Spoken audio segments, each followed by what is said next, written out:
Bonsoir à tous, est-ce que vous allez bien? Ouais. Alors, je voudrais surtout qu'on applaudisse très fort mes collaborateurs Créa Lumière, Bruno Dutel, percussion, François Golovaski, Stéphane Sarlin, musique, Maceo Parker, Eric Hazard et costume, Abdoulaye Sek. On peut les applaudir très fort. Ils le méritent.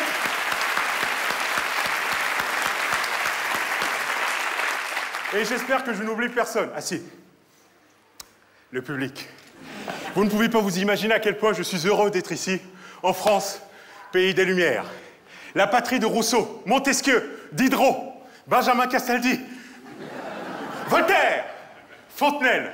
Moi qui adore les blancs. Depuis que je suis tout petit, je me disais, un jour, quand je serai grand, je me ferai blanchir la peau. J'aurai plus de cheveux crépus, j'aurai plus un gros nez, je me ferai couper le zizi. Un vrai blanc. Sur les murs en terre cuite de ma cage, j'ai même accroché le poster du blanc le plus célèbre du monde, Michael Jackson. Vous pouvez même demander à mon producteur, il est dans la salle, il vous le dira. Quand il m'a rencontré, il m'a dit, toi Eric, t'as un mec tout blanc avec du noir autour. Vous savez comment il m'appelle? Bounty. Alors moi je dis non, moi c'est Eric Blanc.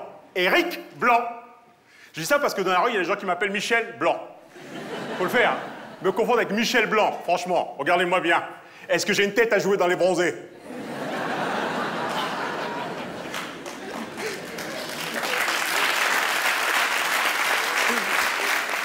Et l'autre fois, il y a un type, il a fait pire que ça. Je me promenais sur un boulevard, le gars, il vient vers moi, il me serre la main, il fait « Tiens, salut Michel Noir !» Il a tout compris, le mec.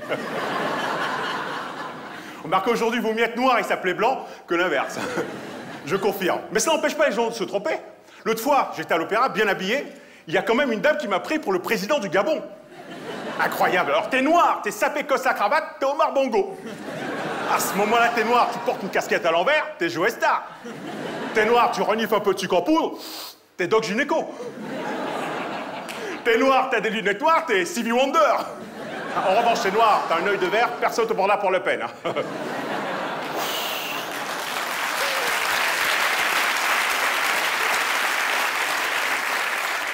Enfin, tant qu'on me prend pas pour du donné.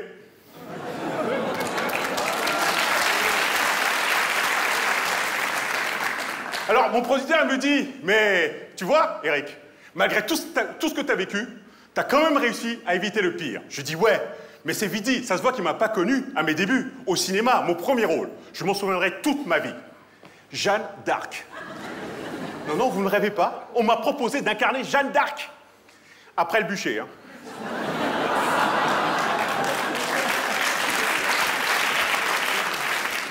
Alors, quand tu as vécu tout ça, et qu'un jour tu reçois un prix, tu te dis waouh, c'est de la boulette, c'est trop de la balle, parce que tu reviens de loin. Et moi, je viens d'encore plus loin. Que de chemin parcouru depuis mon village, où j'ai vu les Blancs pour la première fois de ma vie. Je m'en souviens encore, c'est comme si c'était hier. D'abord, j'ai eu peur. J'ai eu très peur parce que les Blancs, ils roulent tellement vite qu'on les enfanterait, il y a souvent des dégâts. D'ailleurs, c'est simple, maintenant à cause des rallyes là-bas, tous les enfants qui naissent chez nous en Afrique, on les appelle plus Souleymane, Boubacar, Mamadou, on les appelle route de secours, pare-brise, Jerrycan. Ouais, ça va plus vite. Remarquez l'accident aussi, rapide, hein, très rapide. D'abord, un bruit, un choc épouvantable. Les villageois qui se groupent en masse autour des Blancs. Il y a eu d'abord Abdoulaye, Fodé, Cissé, Boubacar, ensuite. Et en plus, à ce moment-là, on joue au foot, pieds nus dans le sable. C'est vrai qu'ici, les gamins, ils utilisent des crampons pour jouer. Hein, et pour frapper des ballons, Adidas, Nike, Reebok. Nous, on jouait avec des boîtes de conserve. Nos sponsors à nous, c'était William Sorin, Bitoni, Sopiquet. Ah ouais, on rêvait d'Europe. Fodé, il voulait devenir avancement du Barça. Boubacar, défenseur de la Juve. Alors quand les Blancs sont arrivés, ça a été la folie, la pure folie. Et moi, je me voyais déjà gardien de but de Liverpool, mon club préféré. Ouais, n'empêche, aujourd'hui, tu m'imagines, moi, gardien de but en Angleterre, avec tous les hooligans dans les tribunes. Pendant 90 minutes, j'arrête pas les corners, j'arrête pas les coups francs, j'arrête pas les pénaltys, je n'arrête que les canettes de bière. Belfort, Fontainebleau, Heineken, Cronenbourg, Orangina, tiens, un touriste. Non, je suis bien à ma place. Et si c'était à refaire, je le referais. Parce que voyez-vous, j'ai beaucoup de chance. J'ai eu énormément de chance, surtout lorsque je suis arrivé à Roissy. J'ai été reçu comme un prince. À peine débarqué, il y a un type. Il fait voir moi, il fait « Porteur, prenez mes bagages ». Moi, je me dis « Sympa le Blanc ». Je le connais même pas, tout de suite, il me fait un cadeau. Quelle générosité. Mais j'étais gêné en plus, j'avais déjà mon sac. Alors qu'est-ce que j'ai fait? J'ai pris les bagages, je me suis barré. Mais l'autre, il me court après. Au début, j'ai pas compris, je me suis dit, mais qu'est-ce qu'il a? C'est après, je me suis dit, ah, tu veux faire la course? Pas de problème, mon frère. Le noir qui veut courir plus vite que le blanc. Au départ d'un 100 mètres, sur 10 concurrents, t'as 8 noirs et 2 blancs. 2 blancs, un qui donne le départ, l'autre qui vient faire les chronos.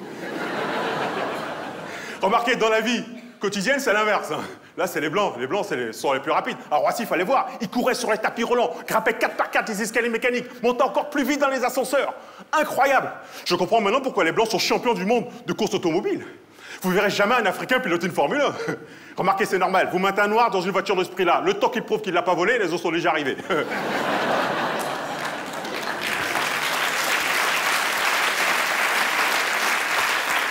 Alors moi, qu'est-ce que je fais? Je cours. Je croyais que c'était la coutume. Alors je cours, dans tous les sens, je cours. Roissy, j'arrive à Paris, je cours. À un moment, stop. Je m'arrête, je reste figé devant la vitrine du boulangerie. Vous savez ce que j'ai vu? Des têtes de nègres. Wow, la première fois, des têtes de nègres. Alors j'entre par curiosité, pour voir. À côté de moi, une dame voulait en acheter. Elle fait la boulangère. Donnez-moi 2 têtes. Ah! Non, finalement, je vais prendre 2 Congolais. J'ai même vu des nègres en chemise. Vous m'imaginez moi dans une boulangerie en train de commander un blanc en slip. Mais alors la plus belle des expressions, elle était mortelle. Je l'ai entendue la première fois, dans le métro. À un moment, le wagon passe sous un tunnel, il y a un type qui dit à son pote, devant moi, hein, hey Marcel, on y va comme dans le trou du cul d'un nègre ici. Vous la connaissez, cette-ci? On y voit comme dans le trou du cul d'un nègre, franchement. Mesdames, messieurs, je savais pas que le trou du cul des blancs était éclairé.